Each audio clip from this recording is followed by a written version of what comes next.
अगले साल आप लोग जेई का पेपर देने वाले हो, पर आपको भी पढ़ा हुआ कुछ याद नहीं रहता। एग्जाम के एक दिन पहले फुल चैप्टर रिवाइज करके जाते हो, कॉन्फिडेंस भी अल्टीमेट हाई होता है, लेकिन जैसे ही एग्जामिनेशन हॉल में बैठते हो दिमाग सडनली ब्लैंक हो जाता है। जबकि हैरानी वाली बात यह है कि टॉपर भी वही बुक्स पढ़ता है, वही टीचर से पढ़ाई करता है, सिलेबस भी सेम होता है, फिर भी उसे सब याद रहता है और आपको नहीं। तो बच्चों, प्रॉब्लम आप में नहीं है, बल्कि आपके पढ़ने के तरीके में है। क्योंकि रिसर्च बताती है कि हम जो भी नया पढ़ते हैं उसका लगभग 50% हम 1 घंटे के अंदर भूल जाते हैं और 24 घंटे में 70% इंफॉर्मेशन दिमाग से चली जाती है।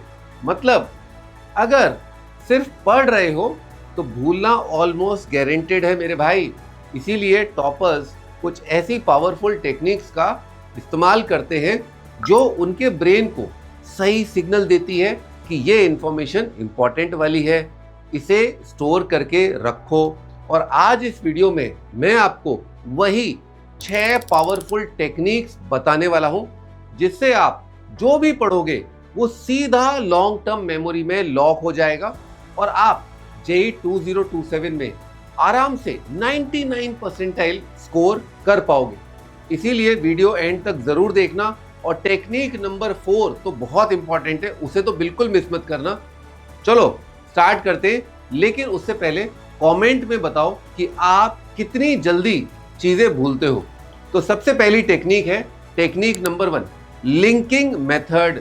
देखो, सिंपल बात समझ लो, हमारा ब्रेन फैक्ट्स या डेफिनेशन याद रखने के लिए डिजाइन हुआ ही नहीं है। हमारा ब्रेन कनेक्शंस और एक्सपीरियंस याद रखता है। जब आप किसी कॉन्सेप्ट को सीधा बुक से पढ़ते हो तो वो बहुत ड्राई होगा, ड्राई लगेगा, बोरिंग लगेगा और नेचुरली दिमाग उसे इग्नोर करता है। इसीलिए आपको लगता है कि याद ही नहीं रह पा रहा। लेकिन जैसे ही आप उस कॉन्सेप्ट को किसी इमेज, स्टोरी या रियल लाइफ सिचुएशन से जोड़ देते हो तो ब्रेन तुरंत उसे इंपॉर्टेंट मान लेता है। मान लो आप फिजिक्स में करंट फ्लो पढ़ रहे हो। अब अगर आप सिर्फ डेफिनेशन रटोगे तो कुछ देर में ही ये फेड हो जाएगा। पर अगर आप इमेजिन करो कि इलेक्ट्रॉन्स रोड पर चलती हुई गाड़ियां हैं और ट्रैफिक स्लो होगा तो करंट कम, रोड क्लियर होगा तो करंट ज्यादा, तो ये बहुत इंटरेस्टिंग हो जाएगा। एक आम बच्चे के नजरिए से सोचो, अब आप सिर्फ पढ़ नहीं रहे हो, आप देख रहे हो, फील कर रहे हो, और ऐसा करने से दिमाग चीजें जल्दी से भूलेगा नहीं। ऐसे ही आप बायोलॉजी के प्रोसेसेस को भी एनिमेशन की तरह अगर विजुलाइज करो, जैसे बॉडी के अंदर एक मूवी चल रही हो, टॉपर्स भी यही सीक्रेट फॉलो करते हैं। और जब कोई चीज देखने और फील करने लायक बन जाए आपके लिए, तो ब्रेन उसे रियल एक्सपीरियंस समझ के डायरेक्टली लॉन्ग टर्म मेमोरी में स्टोर कर देता है आपके लिए। Technique number 2, testing method. देखो, मैक्सिमम स्टूडेंट्स एक कॉमन गलती करते हैं। आप सोचते हो पहले पूरा सिलेबस कंप्लीट कर लूंगा, फिर बाद में टेस्ट दूंगा, जबकि टॉपर इसका एग्जैक्टली उल्टा करते हैं। वो स्टार्टिंग से ही टेस्ट देना शुरू कर देता है, चाहे सिलेबस इनकम्प्लीट ही क्यों ना हो। क्योंकि टेस्ट सिर्फ मार्क्स लाने के लिए नहीं होता, टेस्ट एक्चुअली मेमोरी बनाने का टूल होता है। जब आप टेस्ट देते हो तो ब्रेन पैसिव मोड से एक्टिव मोड में शिफ्ट हो जाता है। आपको खुद से रिकॉल करना पड़ता है, चीजें याद करनी पड़ती हैं, प्रेशर क्रिएट होता है मेरे भाई, मिस्टेक्स दिखने लगती हैं और वीक एरियाज क्लियरली आपके सामने खड़े होकर के आ जाते हैं। और सबसे इंपॉर्टेंट चीज, ब्रेन को सिग्नल मिलता है कि ये इंफॉर्मेशन इंपॉर्टेंट है, इसे स्टोर करो। इसीलिए जो चीजें आप टेस्ट में यूज कर रहे हो वो ज्यादा स्ट्रॉन्ग तरीके से रहती हैं। अब डिफरेंस समझो, एक स्टूडेंट 5 घंटे सिर्फ पढ़ रहा है बिना टेस्ट के, और दूसरा 3 घंटे पढ़ रहा है और 1 घंटा टेस्ट दे रहा है। दूसरे वाला कम पढ़ करके भी ज्यादा याद रखेगा, क्योंकि उसने सिर्फ इंफॉर्मेशन फिल नहीं की, उसने ब्रेन को एक्टिवली यूज कर लिया है। तो अगर आपको भी दूसरी वाली कैटेगरी में आकर के जेई 2027 में 99 परसेंटाइल स्कोर करना है, ये आपका एम है, तो आपको भी टेस्टिंग मेथड को बहुत ही सीरियसली अप्लाई करना होगा और आपको बेस्ट क्वालिटी मॉक टेस्ट देने होंगे। लेकिन अब सवाल उठता है कि आप टेस्ट दोगे कहां से? तो आओ आपको बताता हूं इंडिया के मोस्ट रेलेवेंट टेस्ट सीरीज के बारे में। ये इंडिया का वो प्लेटफॉर्म है जिसे ऑलमोस्ट हर 99 परसेंटाइलर यूज करता है। यस, मैं बात कर रहा हूं मैथ ऑन गो के टेस्ट सीरीज के बारे में। इसमें आपको मिलेगा 900 से ज्यादा test including 30 full syllabus mocks with video solution, 13 part test मिलेंगे, 450 से भी ज्यादा चैप्टर वाइज आपको टेस्ट मिलेंगे, JEE main previous year question papers as mock test आप दे पाओगे, और हर टेस्ट के बाद आपको मिलेगा 15 पेज का in depth analysis which is the best in market. तो अगर आप 99 परसेंटाइल एम कर रहे हो then start taking mock test seriously. Link description और पिन्ड कमेंट में है। जल्दी से मैथॉन गो की JEE main test series join कर लो। अब चलते हैं अगली टेक्निक पर। Technique number 3, spaced repetition. जब आप कोई चीज एक बार पढ़ के छोड़ देते हो तब वो पक्का भूलने वाली लिस्ट में चली जाती है, क्योंकि ब्रेन का एक बहुत ही सिंपल रूल है, जो चीज बार बार यूज नहीं होगी वो इम्पॉर्टेंट नहीं होती, और जो इम्पॉर्टेंट नहीं होती वो धीरे धीरे अपने आप ही ब्रेन भूलने लग जाता है। इसीलिए टॉपर्स एक बहुत ही स्मार्ट सिस्टम फॉलो करते हैं। वो सेम चीज को कंटिन्यूसली नहीं बल्कि गैप के साथ रिपीट करते हैं। उनका पैटर्न सिंपल होता है। डे 1 टॉपिक पढ़ा, डे नंबर 2 क्विक रिवीजन किया, डे नंबर 3 दोबारा रिवाइज किया, डे नंबर 5 तक टेस्ट या रिकॉल किया। फिर ये साइकिल रिपीट होती रहती है। अब यहाँ असली मैजिक होता है, जब आप कॉन्सेप्ट थोड़ा सा भूल चुके होते हो और उसके बाद वापस रिवाइज करते हो, तब ब्रेन सडनली अलर्ट हो जाता है। उसे ये सिग्नल मिलता है कि ये चीज बार बार आ रही है, मतलब इंपॉर्टेंट है, और इसी वजह से वो इंफॉर्मेशन को डीप मेमोरी के अंदर स्टोर करके रख लेता है। अगर आप एक ही दिन सेम चीज पढ़ते रहोगे तो ब्रेन उसे लाइटली लेगा ही। कोई चैलेंज नहीं है, कोई एफर्ट नहीं है, तो कोई रिटेंशन भी कैसे होगा। लेकिन जब आप गैप के बाद वापस आते हो तो थोड़ा सा स्ट्रगल होता है और थोड़ा सा याद करना पड़ता है, और वही स्ट्रगल मेमोरी को डबल स्ट्रॉन्ग बनाता है।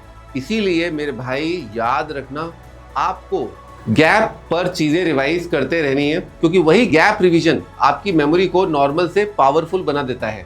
अब चलते हैं टेक्निक नंबर 4 पर। लेकिन उससे पहले आपको अगर मेरी वीडियोस जेन्युइनली हेल्पफुल लग रही है तो चैनल को सब्सक्राइब जरूर कर लो, और कमेंट में जाके राइट साइड स्वाइप करके हाई भी कर देना, ताकि YouTube ऐसी यूजफुल वीडियो को ज्यादा से ज्यादा बच्चों तक रिकमेंड करे। Technique number 4, active recall. ये टेक्निक सुनने में बहुत सिंपल लगती है, पर सच में ये सबसे पावरफुल है। आपको बस इतना करना है कि पढ़ने के बाद बुक बंद करो और जो पढ़ा है उसे याद करने की पूरी कोशिश करो। अब यहाँ एक इम्पॉर्टेंट ट्विस्ट है। जब आप रिकॉल करने की ट्राई करते हो और चीज़ें तुरंत याद नहीं आती, वहीं पर एक्चुअल लर्निंग स्टार्ट होती है, क्योंकि उस मोमेंट में ब्रेन को एफर्ट लगाना पड़ता है। वो सर्च करता है, कनेक्ट करने की कोशिश करता है और इंफॉर्मेशन को दोबारा स्ट्रॉन्ग बनाता है। जैसे आपने एक चैप्टर पढ़ा, अब बिना बुक के देखिए लिखने की कोशिश करो। मेन आइडिया क्या था, इंपॉर्टेंट फॉर्मूला क्या था, डायग्राम कैसा था। स्टार्टिंग में आपको कंफ्यूजन होगा, ब्लैंक भी लगेगा, पर धीरे धीरे क्लैरिटी आ जाएगी, और ये वही मोमेंट होगा जहां सॉलिड मेमोरी बनेगी। टॉपर का अप्रोच भी यही होता है। वो 3 बार रीड नहीं करता, बल्कि 1 बार पढ़ता है और 2 बार रिकॉल करने की पूरी कोशिश करता है। इसीलिए वो कम पढ़ के भी ज्यादा याद रखता है। Technique number 5, break and focus method. सबसे साइलेंट प्रॉब्लम क्या है पता है आपको? ओवरलोडिंग। आप एक दिन में 5-6 चैप्टर्स उठा लेते हो, पूरा दिन पढ़ते रहते हो, और फिर भी एंड में आप यही बोलते हो कि कुछ भी याद नहीं रह रहा। सच ये है कि प्रॉब्लम मेमोरी की नहीं है, प्रॉब्लम इनपुट की है। आप ब्रेन को इतनी सारी इंफॉर्मेशन एक साथ दे देते हो कि वो प्रोसेस ही नहीं कर पाता। टॉपर यहाँ एक स्मार्ट गेम खेलते हैं। वो कम टॉपिक्स उठाता है पर उन्हें डीपली समझता है। आप भी सेम अप्रोच फॉलो करो। रोज 3 से 4 टॉपिक आप पढ़ो, लेकिन मेरे भाई फुल फोकस के साथ। हर टॉपिक के बाद थोड़ा सा रिकॉल करो कि आपने पढ़ा क्या है, क्या आपने इससे समझा, और एंड में एक क्विक रिवीजन जरूर करना है। इससे ब्रेन को प्रोसेस करने का टाइम मिल जाएगा, कॉन्सेप्ट भी क्लियर होंगे और सबसे इंपॉर्टेंट रिटेंशन आपका स्ट्रांग होगा। जब आप कम पढ़ते हो पर सही तरीके से पढ़ते हो तो दिमाग उस इंफॉर्मेशन को सीरियसली लेता है और स्टोर करता है। याद रखना, फास्ट पढ़ाई सिर्फ शॉर्ट टर्म के लिए होती है, लेकिन अगर आपको आईआईटी जैसा एग्जाम क्लियर करना है तो आपको फोकस पढ़ाई ही लॉन्ग टर्म में काम आएगी। इसीलिए स्पीड के पीछे मत भागो, क्लैरिटी के पीछे भागो। Technique 6, teach to learn. बच्चों, क्या आपने कभी किसी को पढ़ा करके देखा है? अगर नहीं तो आज एक सिंपल टेस्ट ट्राई करना। आज जो भी कॉन्सेप्ट आप पढ़ो उसे किसी फ्रेंड या सिबलिंग या घर में किसी को समझाने की एक दफे कोशिश करना और ऑनेस्टली चेक करो कि क्या आप क्लियरली एक्सप्लेन कर पा रहे हो उस बात को। अगर हाँ तो आप समझ लो वो कॉन्सेप्ट आपके दिमाग में प्रॉपर्ली सेट हो चुका है, और अगर नहीं तो सच ये है कि आपने सिर्फ उसे रीड भर किया है, समझा नहीं है। टॉपर यही डिफरेंस क्रिएट करता है। वो सिर्फ स्टूडेंट नहीं रहता, वो खुद को टीचर बना लेता है। कभी फ्रेंड को समझाता है, कभी खुद को बोल बोल के एक्सप्लेन करता है। इस प्रोसेस में चीजों को सिंपल बनाना आपको पड़ेगा ही, रियल लाइफ एग्जाम्पल यूज करने पड़ेंगे ही, और सबसे इंपॉर्टेंट बात, उसे अपने गैप्स दिखने लगते हैं और यहीं से आपकी एक्चुअल लर्निंग जो है वो स्टार्ट होती है और चीजें दिमाग में सही तरीके से सेट होने लगती हैं। आप भी एक सिंपल ट्रिक यूज कर सकते हो। आप मिरर के सामने खड़े हो जाओ और इमेजिन करो कि आप किसी स्टूडेंट को ही पढ़ा रहे हो। ऐसा करने से धीरे धीरे आपकी भी मेमोरी काफी स्ट्रांग हो जाएगी। देखो बच्चों, जब आप पढ़ाई को रट्टा मारने की हैबिट से हटाकर समझने और याद रखने के प्रोसेस में कन्वर्ट कर दोगे, तब से चीजें माइंड में ऑटोमेटिकली सेट होना स्टार्ट हो जाएंगी। और अगर आज से ही आपने इन टेक्निक्स को ऑनेस्टली अप्लाई किया तो डिफरेंस आप खुद नोटिस करोगे मेरे भाई। आप कम पढ़कर भी ज्यादा याद रखोगे और एग्जाम हॉल में ब्लैंक होने का डर धीरे धीरे बिल्कुल खत्म हो जाएगा। बस एक बात हमेशा याद रखना, दिमाग को भरना नहीं होता, उसे ट्रेन करना होता है। और जिस दिन आपने ये बात सीरियसली समझ ली, उस दिन से आपका रिजल्ट भी बेटर होना स्टार्ट हो जाएगा।